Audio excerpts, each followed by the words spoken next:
If you're rated under 1,400, I can already predict your last game. You saw something shiny, you got excited, you moved instantly, and 12 seconds later, your position looked like a crime scene.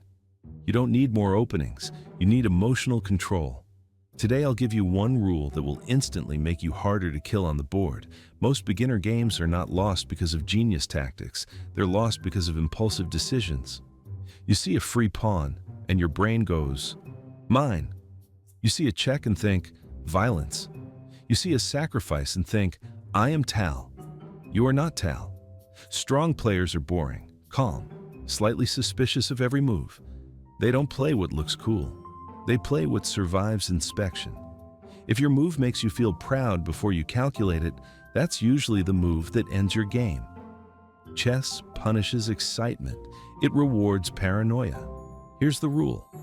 I call it the why was it there rule. Before you move any piece, ask, why was this piece standing there? What does it stop defending if I move it? What new possibilities does this give my opponent? Pieces are not decorative objects, they are security guards. When you move one without thinking, you might be firing the only guard protecting your king, and then you act surprised when someone breaks in. Most blunders are self-inflicted.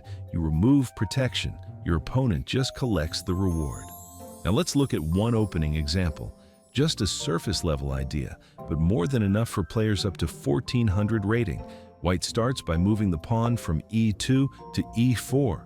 Black responds by moving the pawn from e7 to e5.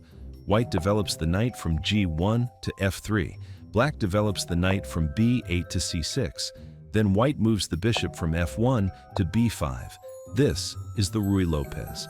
Now beginner instinct is often, the bishop can take the knight on c6, so bishop takes knight on c6 immediately. It feels productive. You damage black's pawn structure. You do something, but apply the rule. Why was the bishop standing on b5? It was pinning the knight. It was increasing pressure on the pawn in the center. It was creating long-term tension.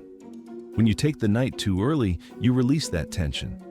You give black the bishop pair. You simplify the position for no reason. Weak players resolve tension instantly because uncertainty makes them uncomfortable. Strong players keep tension because tension creates pressure. If you cannot tolerate tension, chess will emotionally educate you. Now let's switch sides and look at the Scandinavian defense. Again, surface-level ideas, but more than enough to dominate under 1400. White begins by moving the pawn from e2 to e4. Black immediately responds with the pawn from d7 to d5. This is aggressive. You challenge the center instantly. White takes the pawn from e4 and captures on d5. Black recaptures with the queen from d8 to d5. White develops the knight from b1 to c3, attacking the queen. Black moves the queen from d5 to a5. Now pause. Why is this opening actually good for black at your level? First, it avoids heavy theory. Most players under 1400 know 20 moves of some random gambit, but have no idea what to do against the Scandinavian. Second, it creates immediate clarity. The center tension is resolved early. You know exactly what the structure is. No mystery. Third, development is simple and logical. After the queen goes to f5, black usually plays knight from g8 to f6, bishop from c8 to g4, and pawn from c7 to c6. You build a solid structure, pressure the center, and prepare to castle long or short depending on the position.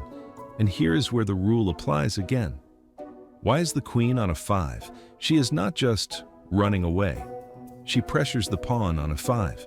She watches the diagonal towards c3. She supports central control.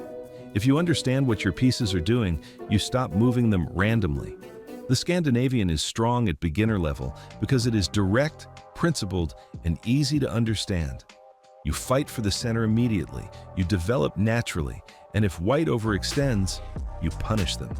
Simple plan. Clear ideas, low emotional drama. That's why it works.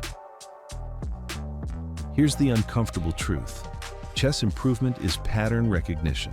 Forks, pins, back rank mates, overloaded defenders, loose pieces.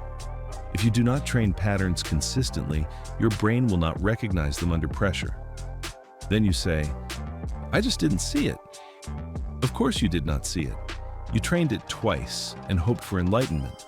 Strong players are not psychic. They have simply seen the same tactical idea hundreds of times. Repetition builds calm. Calm prevents blunders. Most people try to improve randomly. They play random blitz, watch random videos, solve random puzzles. That is not training. That is gambling with extra steps. Improvement requires structure, daily pattern work, repetition, a system.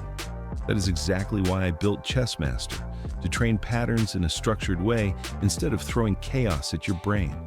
It helps you slow down, verify moves, and build recognition over time. Use the rule, train the patterns, move with a cold head.